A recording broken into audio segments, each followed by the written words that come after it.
ayollar erkaklarni boshini nimaga qotiradi, bilasizlarmi?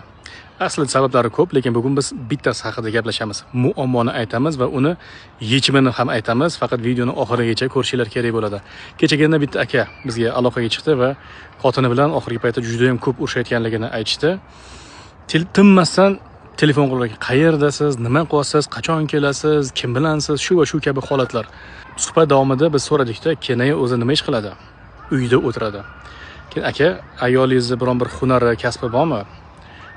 Yo'q. Agar bo'lganda men taklif qilardim, hech bo'lmasa biron bir joyga onlayn ishga kirgizib qo'yishlikni yoki bo'lmasam onlayn o'qitishlikni deb aytdim-da. Endi qaranglar. Hurmatli opa-singillar, biz sizlarni hurmat qilamiz. Shuncha vaqtdan beri sizlarni himoya qilib kelganmiz. Endi bitta narsani tan olishligimiz kerak, ba'zan haqiqatan ham opa-singillarimiz uy ishlarini bitirgandan keyin bo'sh vaqtlari qoladi ba'zilarda. Yosh bolasi bo'lmasa albatta. Endi ana shu bo'sh vaqt paydo bo'lgandan keyin biz internetda, Instagramda nimadirlarni ko'ramiz va ba'zan o'zimiz xohlamasak ham erlarimizni boshini qotiramiz. Tan olaylik shunchaki. Endi buni yechimi nima? U kishiga ham aytdim, iloji bo'lsa biron bir onlayn o'qish topingda, ayolingizni o'qiting, shu bilan chalg'isin, shu bilan vaqtini o'tkazsin.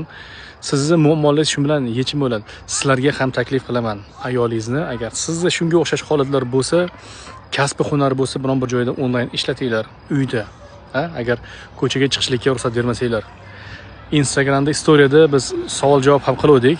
Storiyada nima uchun siz uyda o'tirasiz degan savolimizga ko'pchilik erimiz ruxsat bermaydi deganda. Onlayn ishlasin, agar yo'q hunari bo'lmasa, onlayn o'qisin. Qayerda o'qitishni bilmayotgan bo'lsanglar, Zinnur akademiyasi arab tili bo'yicha hozir onlayn darslarni yo'lga qo'yapti ekan. Yaxshi tomonlar 10-15 yillik tajribaga ega zo'r mutaxassis ustozlar, bepul kitob beriladi sizga va qiymati taxminan 40-45 million turadigan video darsliklar. Bitta ustozdan, asosiy ustozdan tashqari qo'shimcha assistent ustozlar uy vazifalarini bajarishda yordam beradigan. Xullas har tomonlama foyda. Bir kunda, bir haftada 5 kun mana shu bilan agar band bo'ladigan bo'lsa, menimcha hamma bundan yutadi. Ko'pchilik hozir oxirgi paytda umraga borishyapti.